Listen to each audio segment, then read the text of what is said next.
அனைத்து மாணவர்களுக்கும் என்னுடைய வணக்கத்தை தெரிவித்துக் கொண்டு இன்றைய நாளில் 46வது செய்யுள், அதாவது குகப்படலத்தில் 46வது செய்யுளை பார்க்க இருக்கின்றோம். கடந்த வகுப்பில் 44வது 45வது செய்யுள்களை பார்த்திருந்தோம். இன்றைய நாளில் 46வது செய்யுளிலிருந்து இன்று ஆரம்பிக்க போகின்றோம். மாணவர்களே, இன்றைய நாளில் 45வது செய்யுளை நாங்கள் கற்க இருக்கின்றோம். கடந்த வகுப்பில் 44வது செய்யுளை பற்றி கற்றிருந்தோம். பரதன் ராமன் தங்கின இடத்தில் தானே அன்றிரவு தங்கி மறுநாள் காலையில் கங்கையின் அக்கறை, அதாவது தென்கரையில் சேர்க்குமாறு குகனை பரதன் வேண்டிய செய்யுளை பற்றி நாங்கள் பார்த்திருந்தோம். இன்றைய நாளில் குகன் கட்டளையால் பல நாவாய்கள் வருகின்ற விதத்தை நாங்கள் இங்கு பார்க்க போகின்றோம். அதாவது நாவாயினுடைய வர்ணனைகள் இங்கு நாங்கள் பார்க்க இருக்கின்றோம். அந்த வகையில் பாருங்கள், இந்த 45வது செய்யுளை, நன்று என புலிஞர் வேந்தன் நன்னினன் தமரை நாவாய் சென்று நீர் தருதிர் என்ன வந்தன சிவன் சேர் வெள்ளி குன்று என குனிக்கும் அம்பொன் குவடு என குபேரன் மானம் ஒன்று என நாணி பல்வேறு உருவு கொண்டு அணிய ஆன. பாருங்கள், மீண்டும் இந்த பாடல் சந்திவித்த பாருங்கள். நன்று என புலிஞர் வேந்தன் நன்னினன் தமரை நாவாய் சென்று நீர் தருதிர் என்ன வந்தன சிவன் சேர் வெள்ளி குன்று என குனிக்கும் அம்பொன் குவடு என குபேரன் மானம் ஒன்று என நாணி பல்வேறு உருவு கொண்டு அணிய ஆன. இந்த பாடலை பாருங்கள் மாணவர்களே, கொண்டு கூட்ட வேண்டும். கொண்டு கூட்டினால் பாடல் எவ்வாறு அமையும் என்றால், புலிஞர் வேந்தன் நன்று என தமரை நன்னினன் நீர் சென்று நாவாய் தருதீர் என்ன. நீர் சென்று நாவாய் தருதீர் என்ன. சிவன் சேர் வெள்ளி குன்று என குனிக்கும் அம்பொன் குவடி என குபேரன் மானம் ஒன்று என நாணி பல்வேறு உருவு கொண்டு அணிய ஆன வந்தன. இந்த கொண்டு கூட்டலின்படி நாங்கள் பொருளை எடுப்போம் மாணவர்களே. கொண்டு கூட்டலின்படி பாருங்கள், புலிஞர் வேந்தன். புலிஞர் வேந்தன் என்ற இந்த வீடர்களுடைய தலைவனாகிய இந்த குகன் நன்று என, அதாவது நல்லது என சொல்லி, அதாவது அதை கேட்டு இந்த இந்த படுக்க முடியாத பொழுதில் படுக்கையில் தங்கியிருந்து அவன் சொல்லுகின்றான், எங்களை இந்த கங்கா நதியிலிருந்து கரையேற்றினாலானால் இந்த துன்ப சாகரத்திலிருந்து கரையேற்றி ராமனிடம் சேர்ந்ததாகும் என்று சொன்னதை கேட்டு இவன் நன்று என்று சொல்லுகின்றான். நன்று என்றா அந்த சொற்களை கேட்ட பரதன் சொன்ன வார்த்தைகளை கேட்டு நன்று, நல்லது என்று சொல்லி, தமரை, தமர் என்றால் உங்களுக்கு தெரியும் மாணவர்களே, தமர் என்றால் உறவினர்கள். தமர், தமர் என்றால் உறவினர்.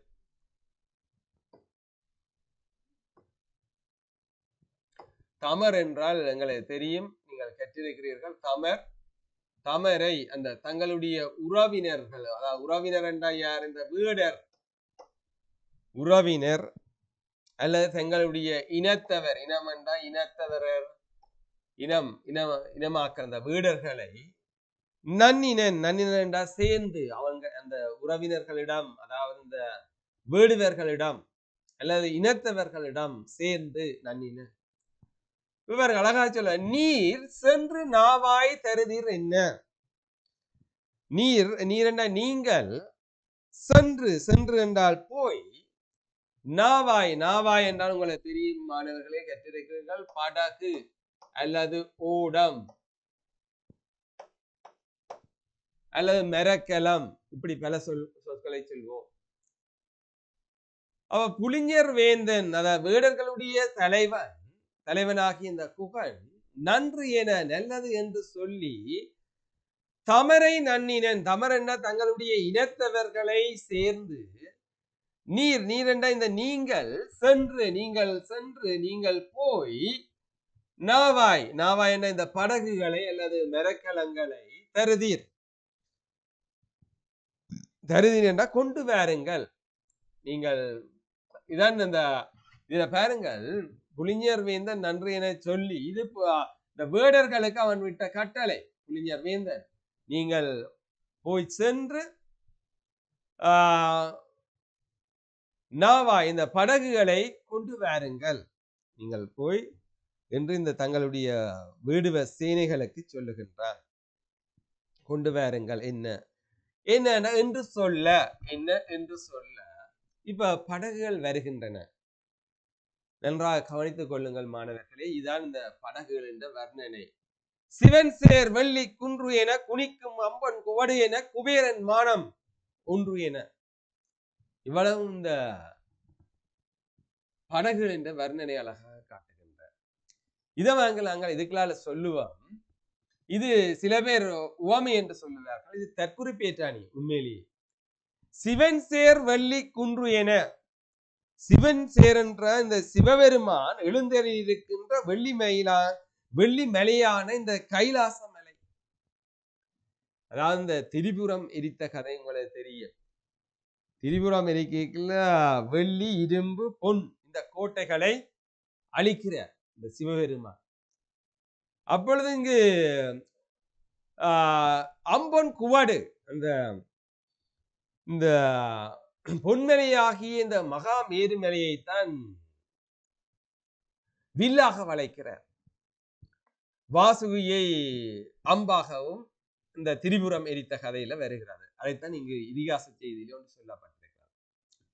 இங்கு முதலாவது பாருங்கள், இந்த நாவாய் எவ்வாறு வருகின்ற என்றால் நாவாயினுடைய அழகிய தோற்றத்தை கொண்டு வந்து கம்பர் அழகாக காட்டுகின்றார். ஒன்று சிவன் சேர் வெள்ளி குன்று என முதலாவது பாருங்கள், சிவபெருமான் எழுந்தரில் இருக்கின்ற வெள்ளி மலையான இது வெள்ளி மலை தான் இந்த கைலாய மலை. அதை போல இருக்க ஒவ்வொரு ஸ்டைல்ல ஒவ்வொரு வடிவங்கள்ல இங்கு நாவாய் வருகிறார். இந்த இனத்தவர்களுக்கு போய் ஓடி போய் நீங்கள் நாவாயை கொண்டு வாருங்கள், படகுகளை கொண்டு வாருங்கள் என்ற படகுகள் வருகின்ற வர்ணனையை கம்பர் அழகாக காட்டுறார். ஒன்று எப்படி வருது என்றால் சிவபெருமான் எழுந்தரில் இருக்கின்ற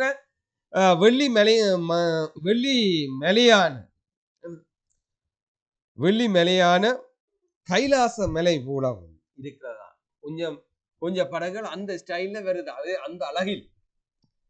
இரண்டாவது குனிக்கும் அம்பன் குவடு. குனிக்கும் என்ற வளைக்கும்.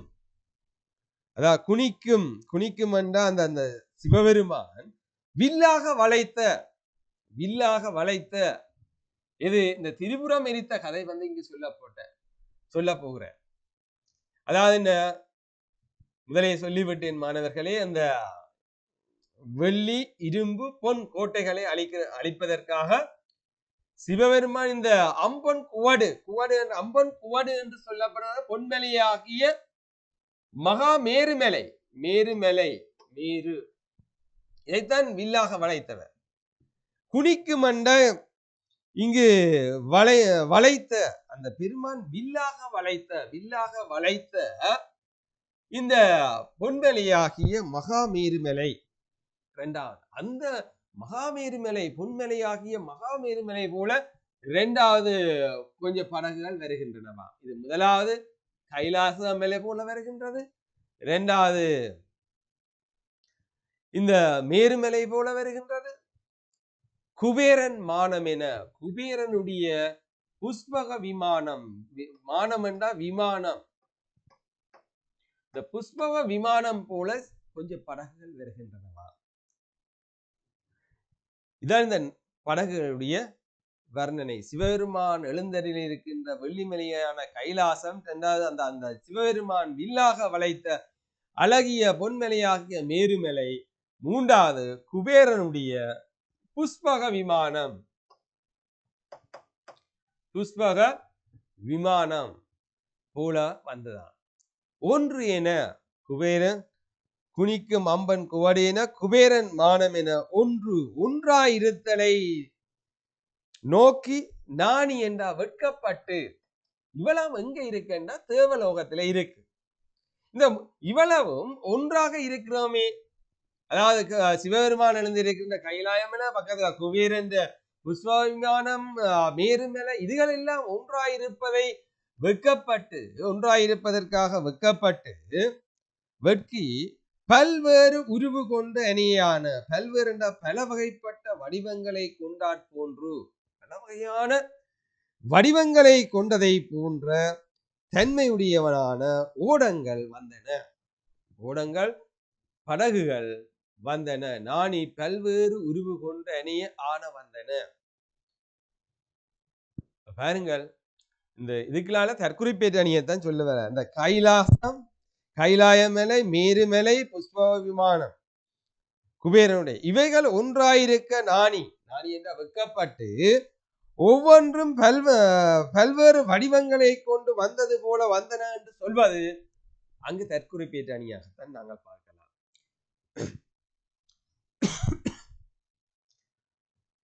இப்படியாக இந்த படகுகள் வந்த விதத்தை கம்பர் அழகாக காட்டுகின்றார்.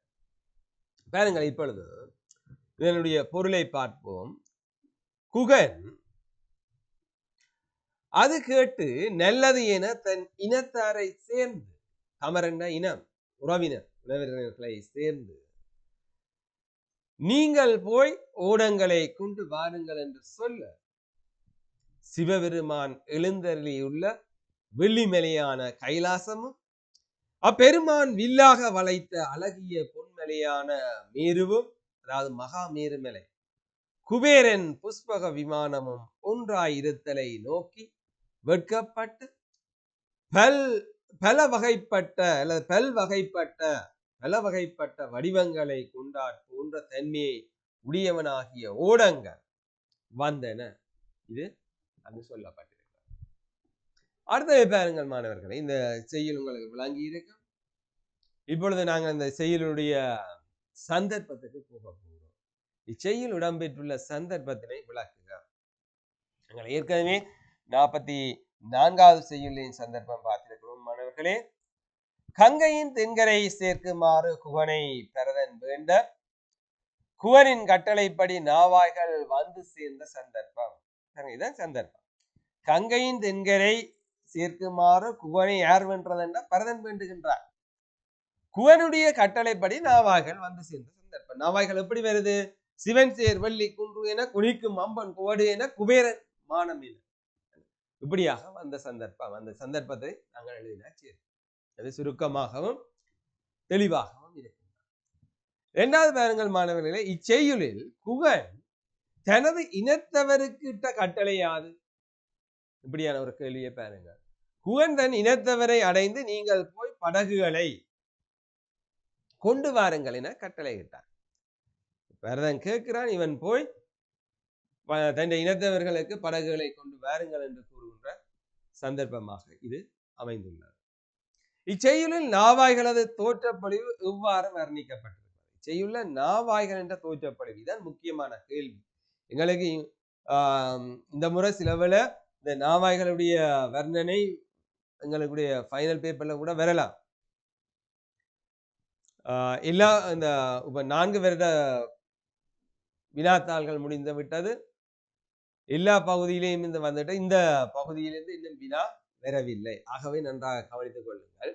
இந்த நாவாய்களது தோற்றப்பொழிவு அல்லது நாவாய்களுடைய வர்ணனை இப்படி பலவாறு, அல்லது நாவாய் பற்றிய சித்திரிப்பு, இப்படி பல கேள்விகள், ஒரே கேள்விதான், ஒரே விடதான் பல கேள்விகள் கேட்கலாம்.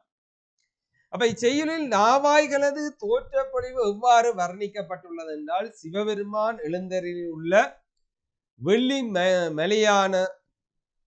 மலையான கைலாசமும் அப்பெருமான் வில்லாக வளைத்த அழகிய பொன்மலையான மேருவும் குபேரன் புஷ்ப விமானமும் ஒன்றாயிருத்தலை நோக்கி வெட்கப்பட்டு பல வகைப்பட்ட வடிவங்களை கொண்டாற் போன்ற தன்மை உடையவனாகி ஊடங்கள் வந்தன என்று சொல்லும் பொழுது அங்க இந்த நாவாய்களது தோற்றப்பொழிவு, அதாவது படகுகளுடைய தோற்றப்பொழிவை பார்க்கலாம். முக்கியமாக நீங்கள் 3 விடயங்களை நீங்கள் கவனித்துக் கொள்ளுங்கள். ஒன்று சிவபெருமான எழுந்தருளி உள்ள வெள்ளி மலையான கைலாசம், தூணாம கூட வந்தது, மலையான கைலாசம். இரண்டாவது அழகிய பொன்மலையான மகாமேருமலை. மூன்றாவது குபேர் என்ற புஷ்பவிமானம். இந்த மூன்றும் பெறாமல் இது 1000 நோக்கி வைக்கப்பட்டு பல வடிவங்கள்ல கொண்டதை போன்று. அப்ப இந்த நாவாய்கள் ஒவ்வொன்றும் ஒவ்வொரு விதமாக இருக்கிறது. ஒன்று வெள்ளியாக இருக்கிறது, ஒன்று பொன்னாக இருக்கிறது. இப்படி குபேர் என்ற புஷ்பவிமானம் மாதிரியாக அழகிய அழகிய தோற்றங்களில் இந்த நாவாய்கள் வந்ததாக இங்கு கம்பர் அழகாக எடுத்து காட்டுகின்றார். அடுத்து பாருங்கள் மாணவர்களே, இச்செயலில் இடம்பெற்றுள்ள அணியாது அதனை விளக்குக. இதுக்குள்ள நாங்கள் தற்குறிப்பேற்ற அணி என்றே பார்ப்போம். பாருங்கள், தற்குறிப்பேற்ற அணி என்ற தென் சக குறிப்பு சக ஏற்றம் தற்குறிப்பேற்ற. அதாவது இந்த தான் கூற வந்த விடயத்தை ஒரு இயற்கை நிகழ்ச்சி மீது ஏற்றி கூறினால் தற்குறிப்பேற்றம். இது இந்த கைலாயமலை, கைலாயமலை, மேருமலை, குபேரன் புஷ்பவிமானம் எல்லாம் இருக்கின்றார். அதன் மீது ஏற்றி கூறுகின்றார். ஒரு தேவலோகத்தில் இருக்கின்றார். அதாவது பல வடிவமும் நிறமும் உருவமும் உடைய படகுகள் வெள்ளிமலை, பொன்மலை, புஷ்பவிமானம் வந்தன என தன் கருத்தை ஏற்றி கூறுகின்றார். பல வடிவமும் நிறமும் உருவமும் உடைய படகுகள் வெள்ளிமலை போல வந்திருக்கிறதா, பொன்மலை போல வந்திருக்குது, புஷ்ப விமானம் போல வந்தன என்று தன் கருத்தை அங்கு ஏற்றி கூறுவதனால் இது தற்குறிப்பேற்ற அணியாக வருகிறது. அதாவது சிவபெருமான் எழுந்தருளியுள்ள வெள்ளி மலையான கைலாசமும் பெருமான் வில்லாக வளைத்த அழகிய பொன்மலையாகிய மேருவும் குபேர் என்ற புஷ்ப விமானமும் 1000 நோக்கி விற்கப்பட்டு பல வகைப்பட்ட வடிவங்களை கொண்டாடுகின்ற தன்மையுடையவனாகிய ஊடகங்கள் வந்தன என்று கூறுவதன் மூலம் இதை நாங்கள் தற்குறிப்பேற்ற அணி என்று பார்க்கலாம். அடுத்து இந்த 46வது செய்யுளுக்கு நாங்கள் இப்பொழுது செல்ல இருக்கிறோம் மாணவர்களே. 46வது செய்யுளை பாருங்கள்.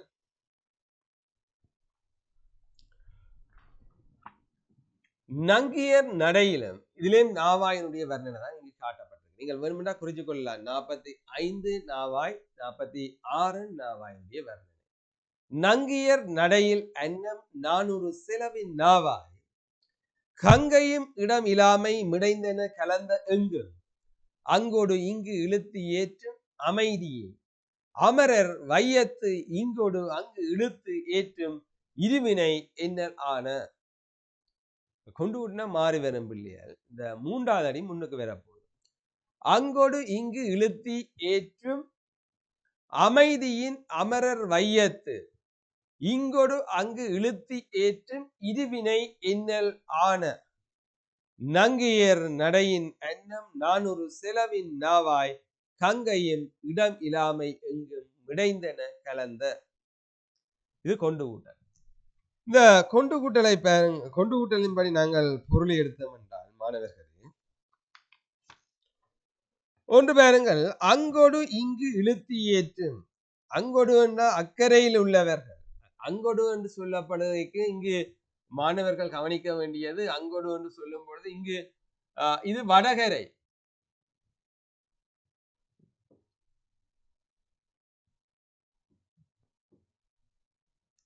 அங்கோடு என்று சொல்லும் பொழுது இங்கு வடகரை, இது வடகரை.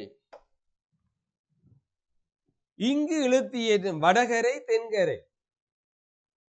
அப்ப பாருங்கள், அக்கறையில் உள்ளவர்களை, வடகரையில இருக்கவர்களை என்ன வந்து தென்கரையை கொண்டு போய் விடுகிறார்கள். இக்கரையிலும் அக்கறையில் உள்ளவர்களை இக்கரையிலும் இக்கரையில் உள்ளோரை அக்கறையிலும் ஏற்றி இறக்கும் தன்மையால், இங்கு இழுத்தி எல்லாம் இறக்கி ஏற்றுகின்ற அந்த தன்மையால் அமரர், அமரர் என்ற யார்? அமரர் என்ற தேவர், அதாவது தேவர்கள். தேவர் அதாவது இந்த படகு என்ன மாதிரி செய்வது என்றால் வடகரையில இருக்கிற தென்கரை, தென்கரையில இருந்து வடகரை. ஆனா நீங்க வடகரையில இருந்து தென்கரையை கொண்டு போயிட்டு தென்கரையில இருந்து வறுமையா தான் தர போறேன். அதுக்குத்தான் ஒரு கதை, ஒரு உவமை என்று சொல்ல போறேன். அப்ப அங்கோடு இங்கு இழுத்தி ஏற்றும் அமைதியின் அமரர் வையத்து, அமரர் என்ற தேவர்களுடைய வையம் என்ற தேவலோகத்தில் உள்ளவரை, வையம் என்ற உலகம், இவ்வுலகத்துக்கு.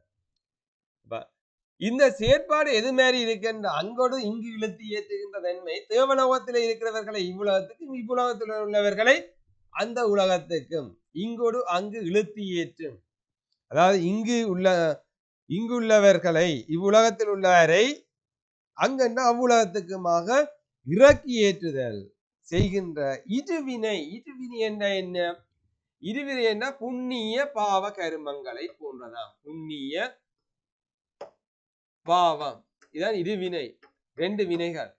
அதை போன்றதான, அதை போன்றது என்று உவமை சொல்லத்தக்கனவாக இருக்கின்றதாம். அப்படிப்பட்ட முன்னுக்கு வார நங்கியர் நடையில் அன்னம் 400 செலவின் நாவாய். இந்த நங்கியர்கள், இந்த நாவாய் எவ்வாறு செல்கின்றது என்று பார்த்தால் நல்ல ஒரு உவமையை கொண்டு வந்து காட்டுகின்ற. அதாவது மாணவர்களே கவனியுங்கள், நங்கியர் நடையில், அதாவது நங்கியர் என்ற யார்? இந்த பெண்களை போன்ற நடையை உடையதாம் இந்த நாவாய்.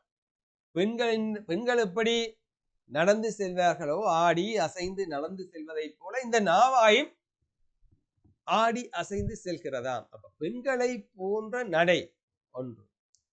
பெண்களுடைய நடை உவமானம், அன்னத்தினுடைய நடை உவமேயம். அசைந்து செல்லல் அல்லது நளினம் அங்கு பொதுத்தன்மையாக இருக்கிறது.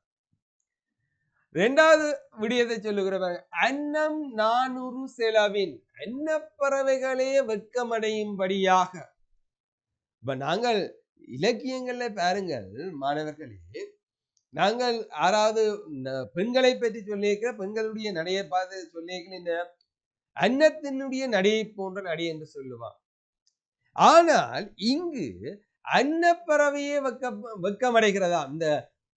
இந்த படகுகளுடைய இந்த நாவாய் அசைந்து செல்வதை பார்த்து இந்த அன்னம் என்ன மாதிரி இந்த நாவாய் அழகாக போகிறதே, இந்த நடை என்ன என்று அன்னமே அன்னப்பறவைகள் நாணமடையும்படியாக வெட்கமடையும்படியான நடையை முடிய மரக்கலங்கள் என்று. இது உயர்வு நவிழ்ச்சி அணியாக சொல்லலாம். உயர்வு நவிழ்ச்சி அணி, அதாவது மிகைப்படுத்தி சொல்லப்பட்டிருக்கு. அன்னப்பறவைகளே வெட்கமடைகின்றனவாம் இந்த படகுகளை பார்த்து.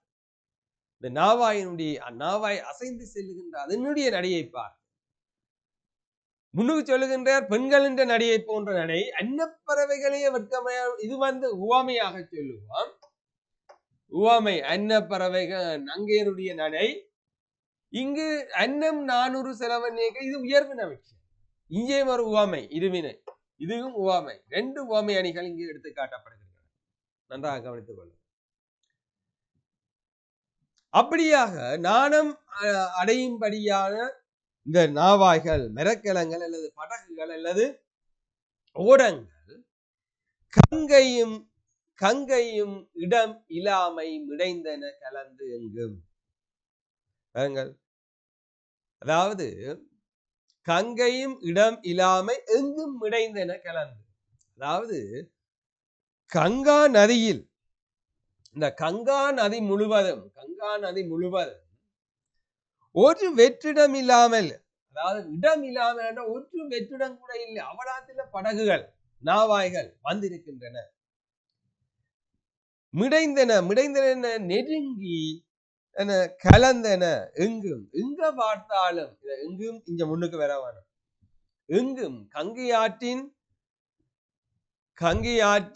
கங்கை இடம் இல்லாம எங்கும், கங்கா நதியில ஒரு வெற்றிடம் இல்லாம எங்கும் எல்லா இடங்கள்லையும் எது இருந்தது? நெருங்கி சேர்ந்திருந்தன. எங்க பார்த்தாலும் அப்படியே இந்த நாவாய்கள், இந்த குகனது நாவாய்கள் அப்படியே நிற்கிறதாம். கங்கை ஆற்றினுடைய ஒரு வெற்றிடம் இல்லாதபடி சேர்ந்தன என்று சொல்வதன் மூலம் இந்த நாவாயினுடைய வர்ணனையை கம்பர் அழகாக எடுத்து காட்டுகின்றார்.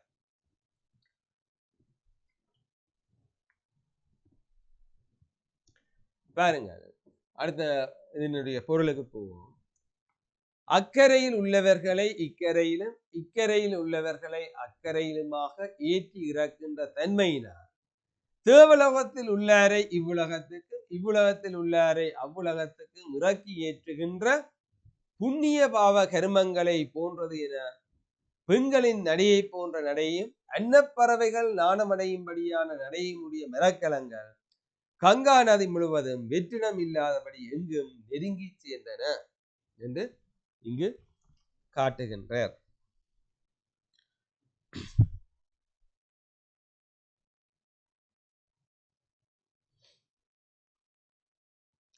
பாருங்கள், அங்கோடு இங்கு என்று பொதுவாக கூறப்பட்டிருந்தாலும் அது கங்கென்ற வடகரையும் தென்கரையும் தான் அங்கு நாங்கள் மாணவர்களை நாங்கள் பார்க்கக்கூடியதாக இருக்கிறது. வடகரையில் இருந்து தென்கரைக்கு செல்ல நிகழ்வு உள்ளது. அப்ப தென்கரையில் ஏறுவோர் இல்லை, ஆதலால் நல்வினை உடைய தேவலோகத்துக்கு செல்லுதலும் புண்ணியத்தை அனுபவித்தபின் பாவத்தை அனுபவிக்க மண்ணுலகத்துக்கு வருதலும் ஆகிய இருவினை காரணமாக நிகழ்கிறது. நாவாய் ஏற்றி இறக்கும் செயற்பாட்டினால் நாவாய்க்கு அங்கு இருவினை அங்கு உவமையாக அங்கு சொல்லப்படுவதை நாங்கள் காணக்கூடியதாக இருக்கிறது. இந்த செய்யுள் இடம்பெற்றுள்ள சந்தர்ப்பத்தினை விளக்குகிறார். அடிப்படையில் செய்யுள்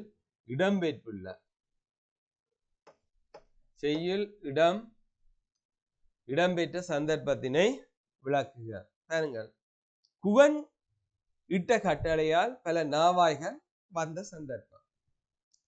அது பரதனுடைய வேண்டுகோளுக்கு இணங்க குவனிட்ட கட்டளையால் பல நாவாய்கள் வந்த சந்தர்ப்பம் என்று சொல்லலாம். சந்தர்ப்பம் கணக்கு எழுதக்கூடாது, சுருக்கமாக எழுத வேண்டும் என்று ஏற்கனவே கூறியிருக்கிறேன் மாணவர்களே.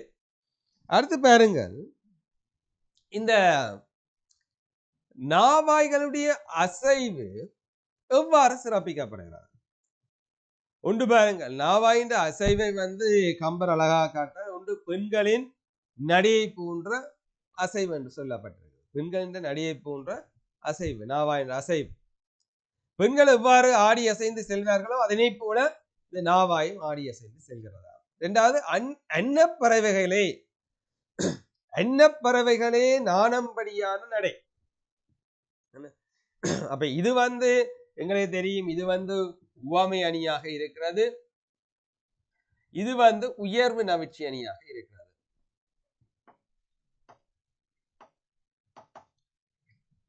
அப்ப இந்த நாவாய்களுடைய அசைவை கம்பர் அழகாக எடுத்து காட்டியிருக்கிறார். பெண்களின் நடிகை போன்ற அசைவென்றும் அன்னப்பறவைகளே நாணம் வழியான நாவாய்கள் என்று இந்த நடி என்றும் இந்த நாவாய்களுடைய அசைவுகள் இங்கு அழகாக எடுத்து காட்டப்பட்டிருக்கின்றன. அடுத்த வினாவை பாருங்கள் மாணவர்களே. இச்செய்யுள்ள இடம்பெற்றுள்ள உவமை அணியை விளக்குக. இந்த செய்யுள்ள இடம்பெற்றுள்ள உவமை அணி என்று சொல்லும் போது நாவாய் அசைந்து செல்வதை பெண்களது நடைக்கு அங்கு ஒப்பிடப்பட்டுள்ளது. ஒரு வசனமா நாங்கள் முன்னுக்கு எழுதுறோம். அதாவது நாங்கள் வேணுமென்ற இதுக்கு அடிய போட வேணும், கூடுதலாக எங்களுக்கு நான் இதுல குறிப்பிடவில்லை. இச்செய்யுள்ள இடம்பெற்றுள்ள உவமை அணியை எடுத்து காட்டி விளக்கு என்றுதான் கூடுதலாக கேள்வி வர்றது. நாங்கள் எடுத்து காட்டினால் எங்களுக்கு ஒரு புள்ளி வரும். இப்ப இதுல நாங்கள் போடவில்லை, எடுத்து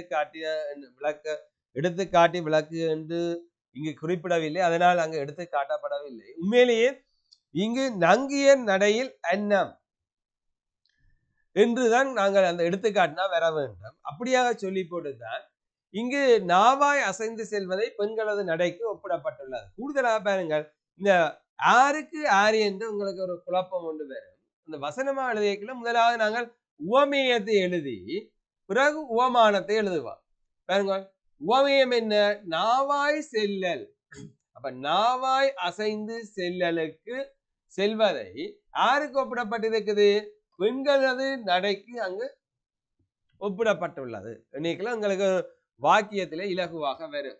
நாவாய் அசைந்து செல்வதை பெண்களது நடைக்கு ஒப்பிடப்பட்டுள்ளது. நடைக்கு ஒப்பிடப்பட்டுள்ளது என்று பெற வேண்டும். ரைட்? அப்ப உவமானம் பெண்களது நடை, உவமைய நாவாய் செல்லல், அசைந்து செல்லல் அல்லது நளினம் பொதுத்தன்மையாக இருக்கும். இதொன்று. இதுல ஒரு உவமை வந்திருக்கிறது. இரண்டாவது உவமை ஒன்று இருக்கிறது மாணவர்களே. அங்கிருப்பவரை இங்கும் இங்கிருப்பவரை அங்கும் ஏற்றி இறக்கின்ற தன்மையால் நாவாய்க்கு இருவினை அங்கு உவமையாக கூறப்பட்டுள்ளது. பாருங்கள், நாவாய்க்கு தான் என்ன, நாவாய்க்கு இருவினை உவமிக்கப்பட்டுள்ளது. அப்ப அங்கிருப்பவர்களை இங்கும் இங்கிருப்பவர்களை அங்கும், இதான் முன்னுக்கு சொல்லப்பட்டிருக்கு. அங்கிருப்பவர்களை இங்கும் இங்கிருப்பவர்களை அங்கும் ஏற்றி இருக்கின்ற தன்மையான நாவாய்க்கு என்ன இருவினை அங்கு எடுத்து காட்டப்பட்டிருக்கிறத நாங்கள் பார்க்கக்கூடியதாக இருக்கிறது. அப்ப நாங்கள் வசனமான முதலாவது உவமியத்தை தான் நாங்கள் சொல்லுவோம், பிறகு உவமானத்தை சொல்லுவோம். இதை நீங்கள் கவனிச்சு கொண்டீங்கன்னா சரி. அடுத்தது இறுதியாக பாருங்கள், இச்செயலில் இடம்பெற்றுள்ள உயர்வு நவிச்சணி யாது? உயர்வு நவிச்சணி என்ன? ஒரு உயர்வு நவிச்சணி என்று சொல்லும் போது எப்படியாக நாங்கள் சொல்லுகின்றோம்? அதாவது ஒரு பொருளின் தன்மையை மிகைப்படுத்தி கூறுவார். ஒன்றை மிகைப்படுத்தி கூறின உயர்வு நவிச்சணி. இங்க பாருங்கள், நங்கிய நடையில் அன்னம் 400 செலவின் நாவாய். இது உயர்வு நவிச்சணி. அதாவது அன்னப்பறவைகளே வெட்கமடைகிறான், நாவாய் நீரில் செல்கையில் அன்னம் நாணும்படியாக உள்ளது என கூறுவது உயர்வு நவிச்சணியாகும். என்ன, அப்ப இது மிகைப்படுத்தி சொல்லப்பட்டிருக்கு. அன்னப்பறவைகளே வெட்கமடையும்படியான நடைய உடையது இது இந்த நாவாய் என்று சொல்லுவது உயர்வு நவிச்சணியாக ஏற்கனவே நாங்கள் பார்த்திருக்கின்றோம். அடுத்து பாருங்கள் மாணவர்களே, இச்செய்யுளில் நாவாய்களுடைய வர்ணனை எவ்வாறு காட்டப்பட்டுள்ளது? இந்த செய்யுளில் நாவாய்ந்த வர்ணனை எப்படி காட்டப்பட்டுள்ளது என்ன பாருங்கள். அக்கறையில் உள்ளோரை இக்கரையிலும் இக்கரையில் உள்ளோரை அக்கறையிலும் ஏற்றி இறக்கின்ற தன்மையினால் தேவலோகத்தில் உள்ளாரை இவ்வுலகத்திலும் இவ்வுலகத்தில் உள்ளாரை அவ்வுலகத்துக்கும் இறக்கி ஏற்றுகின்ற அந்த புண்ணிய பாவ கருமங்களை போன்றது என படகுகளின் வர்ணனை காட்டப்பட்டிருக்கிறது. இது ஒன்று. இது நாங்கள் ஒன்றென்று பார்க்கலாம். இது நாவாய்ந்த வர்ணனை. அப்ப அக்கறையில இருக்கிறார்கள், அதாவது வடகரையில இருக்கிறார்கள், தென்கரையிலும் தென்கரையில வடகரையிலும், பிறகு தேவலோகத்தில் உள்ளாரை இவ்வுலகத்துக்கும் இவ்வுலகத்தில் உள்ளாரை அவ்வுலகம் என்று சொல்றது. அந்த பாவ புண்ணிய கருமங்களை போன்றது, புண்ணிய பாவ கருமங்களை போன்றது என்று படகின்ற வர்ணனை அங்கு காட்டப்பட்டிருக்கிறது. அடுத்து இன்னும் ஒன்று நாங்கள் இதுக்குள்ளால பார்க்கலாம். இந்த அடுத்த விஷயம் இருக்கிறது, நாவாய் அசைந்து செல்வதை பெண்களது நடைக்க அங்கு ஒப்பிடப்பட்டிருக்கிறது. இதுவும் நாவாய்ந்த வர்ணனை தானே. அதாவது பாருங்கள், நங்கையர் நடையிலும் அண்ணன் 400 செலவின் நாவாய். அப்ப நாவாய் அசைந்து செல்வதை பெண்களது நடைக்கும் அங்கு ஒப்பிடப்பட்டுள்ளது. இறுதியாக பாருங்கள், நாவாய் நீரில் செல்கையில் அண்ணன் நாணும்படியாக உள்ளது. என்ன, அப்ப அன்னப்பறவைகளே வெட்கமடையும்படியான நடையை கொண்டது எது? இந்த நாவாய்கள்.